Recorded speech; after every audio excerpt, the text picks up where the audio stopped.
Shalom ibu bapak saudara terkasih dalam nama Tuhan kita Yesus. Semangat pagi. Bertemu kembali di channel Rionando Butar-Butar dalam khotbah 5 menit aja toko 5 untuk renungan harian. Renungan pada hari ini saya ambil dari kitab Yeremia pasal yang pertama ayat yang ke-10. Demikian kesaksian firman Tuhan. Ketahuilah, pada hari ini aku mengangkat engkau atas bangsa-bangsa dan atas kerajaan-kerajaan, untuk mencabut dan merobohkan, untuk membinasakan dan meruntuhkan, untuk membangun dan menanam, menunaikan tugas panggilan. Ibu bapak saudara terkasih dalam nama Tuhan kita Yesus, setiap tugas panggilan yang diberikan kepada kita, apakah itu dalam pekerjaan sekuler atau pekerjaan rohani atau yang biasa disebut pelayanan, maka tugas tersebut harus ditunaikan dengan baik. Karena apa? Ketika kita berani mengatakan iya menerima tugas tersebut, maka dengan lapang dada, dengan ikhlas, dengan ketulusan, kita harus mengerjakan tugas panggilan yang dipercayakan, yang diberikan kepada kita. Kalau di gereja, tugas panggilan tersebut apakah sebagai penatua, apakah sebagai diaken, atau sebagai sintua, atau sebagai majelis, atau apa saja yang disebut pelayan di gereja selain pendeta dan pelayan full timer lainnya, maka dilaksanakan yang namanya pentahbisan.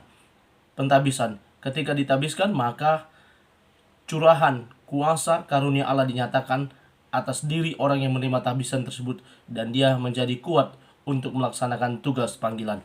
Ibu bapak saudara terkasih dalam nama Tuhan kita Yesus, Yeremia pasal yang pertama ini bagian dari panggilan Allah terhadap Yeremia, di mana Allah sudah mengenal Yeremia ketika dia berada dalam kandungan. Dan nama Yeremia sendiri yang berarti adalah Tuhan adalah yang luhur atau yang tinggi. Dan Yeremia dengan segala keterbatasan dan kekurangannya sempat menolak panggilan daripada Tuhan. Tetapi di ayat 8 Allah menguatkan Yeremia bahwa dia ada menemani, menyertai Yeremia, menyertai bibir lidahnya, sehingga setiap kata kalimat yang disampaikan oleh Yeremia boleh menguatkan atau boleh memberikan apa yang disampaikan Tuhan kepada umatnya. Ibu bapak saudara terkasih dalam nama Tuhan kita Yesus, jelas saja di ayat 10 ini yang merupakan bagian dari tugas yang disampaikan Allah kepada Yeremia. Tugasnya tidak main-main. Ada 4 kata yang merupakan hukuman yang akan disampaikan Allah kepada Israel dan Yehuda. Kenapa Allah sampai menghukum? Yang pertama saya lihat karena ketidaksetiaan dari bangsa tersebut.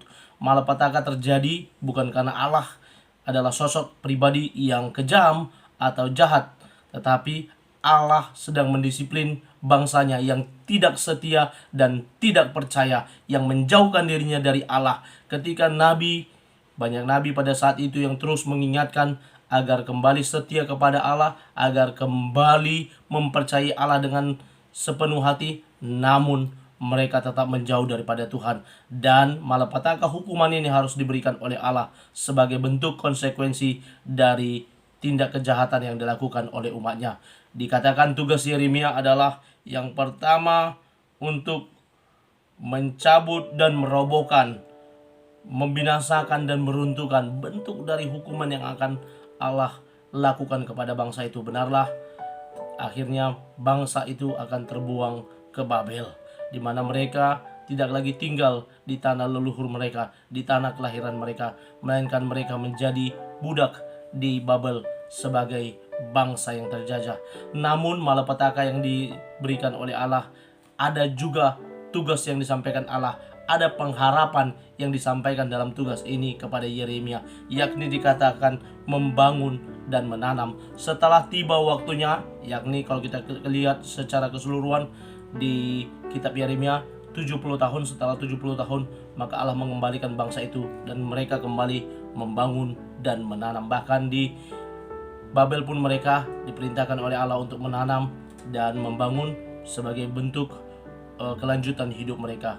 Karena itu ibu bapak saudara terkasih dalam nama Tuhan kita Yesus, kiranya firman ini juga boleh mengingatkan kita untuk menunaikan tugas panggilan kita yang menurut kita mungkin tidak enak untuk dilaksanakan, yang menurut kita mungkin sulit untuk kita laksanakan. Percayalah, Allah beserta kita, dan apapun yang disampaikan oleh Allah ada malapetaka, namun ada pengharapan melalui setiap janji Allah yang baik di depannya. Terima kasih. Kiranya Tuhan memberkati kita. Selamat beraktivitas. Tuhan Yesus memberkati. Shalom.